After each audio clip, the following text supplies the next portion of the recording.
오늘 아침 하나님께서 우리에게 주시는 말씀은 욥기 36장 24절로 28절까지의 말씀입니다. 욥기 36장 24절부터 28절 말씀, 우리 한 마음으로 주의 말씀 봉독합니다. 너는 하나님의 하신 일 찬송하기를 잊지 말지니라. 인생이 그 일을 노래하였느니라. 그 일을 모든 사람이 우러러 보나니 먼 데서도 보느니라. 하나님은 크시니 우리가 그를 알 수 없고 그 연수를 계산할 수 없느니라.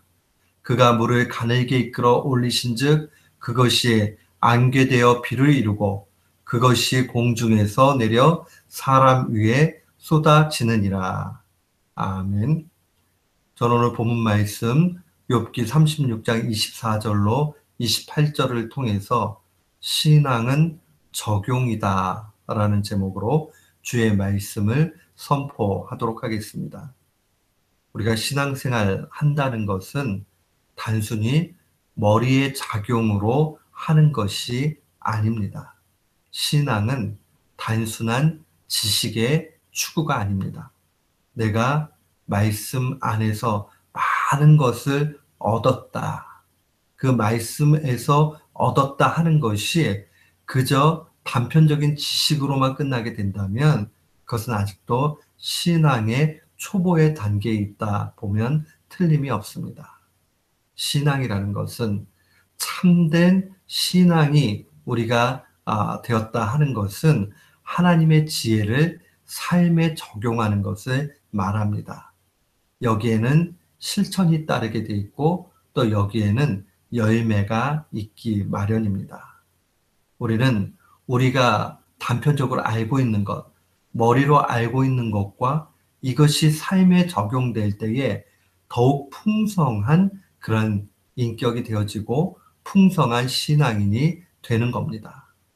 신앙이라는 것은 우리의 크기를 키워놓습니다.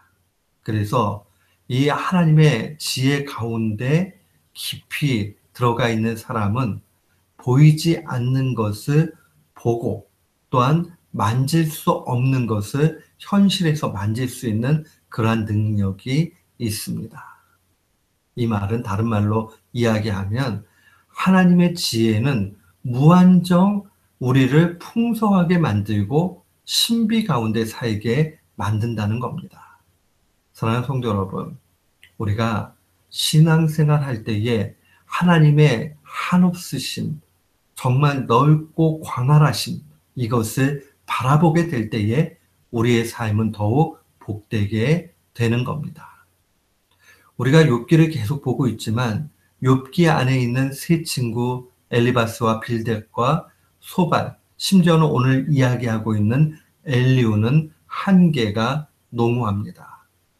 이 세 친구들은 특별히 세상적으로 굉장히 지혜가 많았던 사람들이었지요. 그러나 그들은 자신이 경험하고 있는 짧은 경험 또한 자신이 이해하고 있는 작은 법칙 이 안에서 하나님을 설명하고자 합니다. 결국 거기에는 한계 가운데서 오히려 잘못으로 가지요. 우리는 보통 자기의 작은 경험을 가지고 모든 것이 그런 것처럼 설명하고자 하는 사람들을 바라보면서 그 사람은 일반화시키는 일반화의 오류에 빠졌다라고 그렇게 이야기합니다. 우리가 경험하는 것은 부분입니다. 그렇기 때문에 이런 것을 다 일반화시키기란 굉장히 어려움이 있습니다. 우리의 경험의 한계, 이해의 부족함을 분명히 인정해야 됩니다. 이 세 친구들보다는 조금 더 낫지만 여전히 부족한 엘리후가 등장을 합니다. 엘리후는 이 법칙성을 조금 더 뛰어넘으려고 하는 그러한 부분들이 있습니다.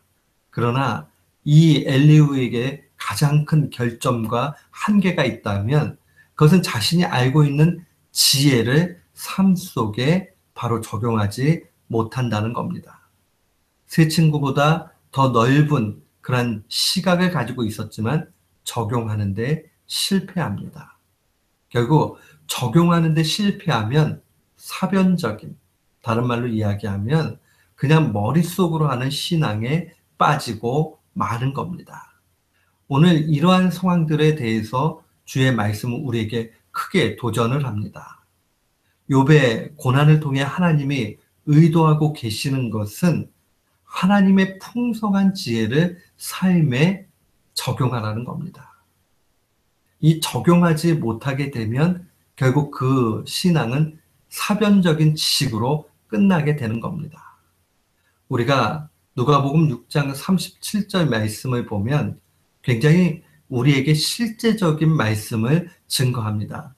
예수님이 누가복음 6장 37절에 말씀하시기를 비판하지 말라.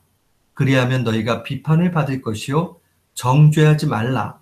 그리하면 너희가 정죄를 받지 않을 것이요. 용서하라. 그리하면 너희가 용서를 받을 것이요. 라고 말씀해 주셨습니다.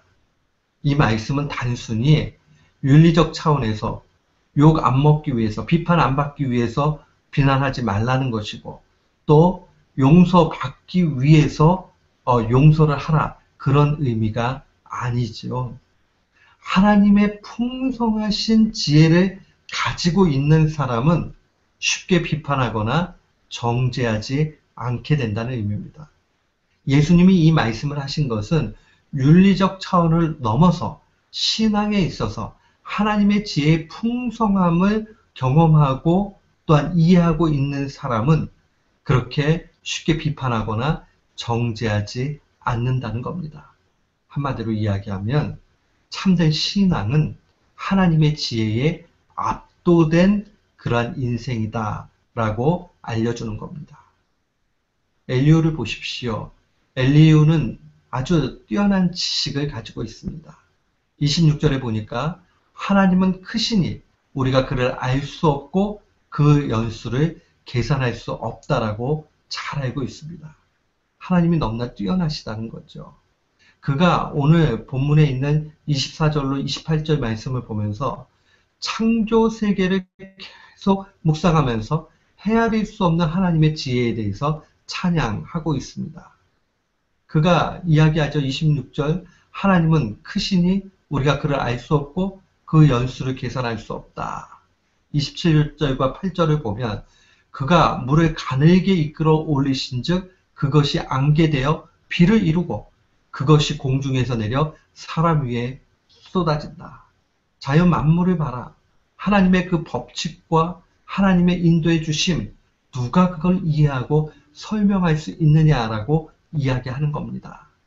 그러니까 하나님이 우리의 인간의 짧은 생각에 매이는 분이 아니라는 겁니다. 이 지식은 엄청난 통찰이고 탁월함입니다. 그러나 이 엘리후는 적용 과정에 있어서 아주 큰 실패를 하고 맙니다. 그는 여전히 그런 마음을 가지고 있죠. 욥과 하나님과의 그 상황 속을 잘 이해하지 못하고 하나님은 의롭기 때문에 의인에게는 고난 주지 않는다라는 자기의 법칙성에서 그대로 머물러져 있습니다. 그렇기 때문에 이야기하죠. 너와 하나님 둘을 봐라. 하나님은 무한하시고 하나님은 실패가 없다. 실수가 없다. 그러나 너는 안 그러지 않느냐. 하나님은 불의하실 수 없기 때문에 네가 네 자신이 옳다라고 얘기하는 것 그거 잘못됐다라고 이야기하면서 비판을 합니다. 앞선 17절과 18절에 그는 이렇게 이야기하죠. 이제는 악인의 받을 벌이 네게 가득하였고 심판과 공의가 너를 잡았나니 너를 분격함을 인하여 증책을 대적하지 말라. 대속함을 얻은 일이 큰즉 스스로 그릇되게 말지니라라고 이야기합니다. 이 말이 무슨 얘기입니까? 욥을 향해서 이야기하는 거죠. 네가 잘못됐다고 생각 안 하는데 그것 자체가 너한테는 큰 문제다라고 이야기하면서 욥을 정죄합니다. 하나님이 한없이 크시다. 그래서 이해할 수 없다. 이걸 적용하는 데 있어서 정죄하는 데 사용하고 있다는 겁니다. 엘리후가 정말 하나님의 말씀에 압도되어진 그러한 인생이었다면 한마디로 이야기하면 그것을 자신에게 적용해야 됩니다. 그래야 하나님을 다 이해할 수 없지. 그러니까 욥이 당하는 고난, 저 고난이 정말 징벌로 인해서 벌받기 때문에 오는 것일 수도 있지만은 욥이 이야기하는 대로 자기는 잘못한 뭐가 잘못되었는지 모르겠다라고 얘기할 때 또 다른 하나님의 뜻이 있을 수 있다 하는 것으로 가야 했습니다. 근데 엘리야는 그러지 못하지요. 적용에 실패합니다. 엘리야는 하나님의 풍성하심, 그것을 정말 부분적으로라도 좀 이해를 했어야 했는데 하지 못하고 있고, 욥의 자기 결백에 대해서 아주 정죄합니다. 네가 옳다고 말하는 것 그 자체가 벌받아 마땅하다는 겁니다. 사랑하는 성도 여러분, 우리가 하나님의 지혜에 대해서 경험하면 경험할수록 기억해야 되는 게 바로 누가복음 6장 37절입니다.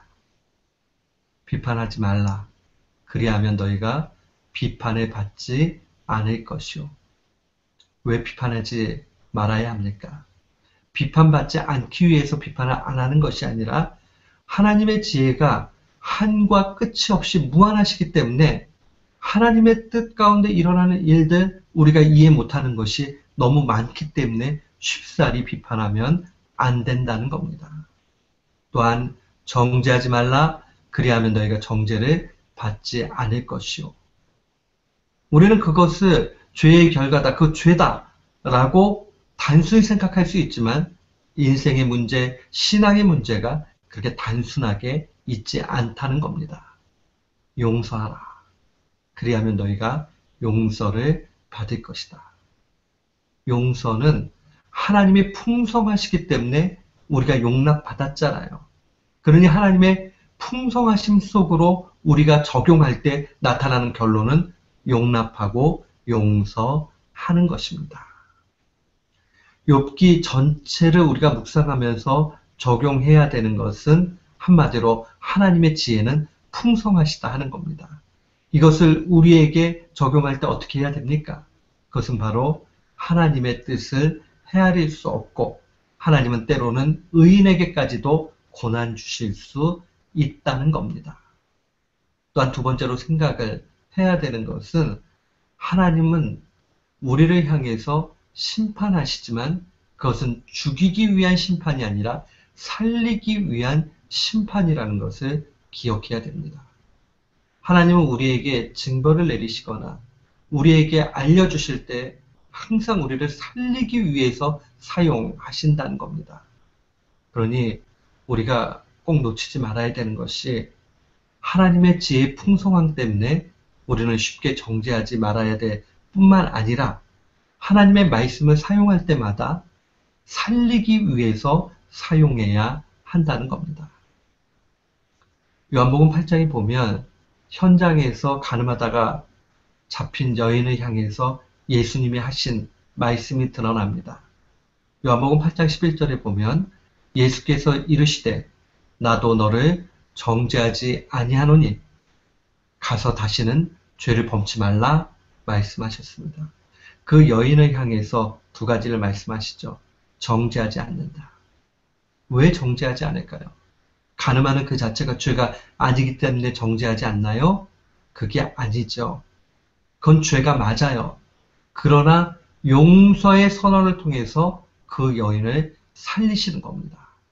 그런데 그 살리시기 위한 방법은 무엇이냐면 다시는 죄를 범치 말라라는 선언입니다.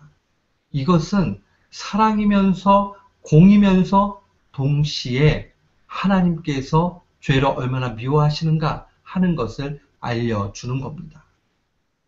정죄하기 위해서 간음이 죄다라는 걸 사용하는 것이 아니라 하나님께서는 그를 살리기 위해서 죄의 죄됨을 알려주시는 겁니다.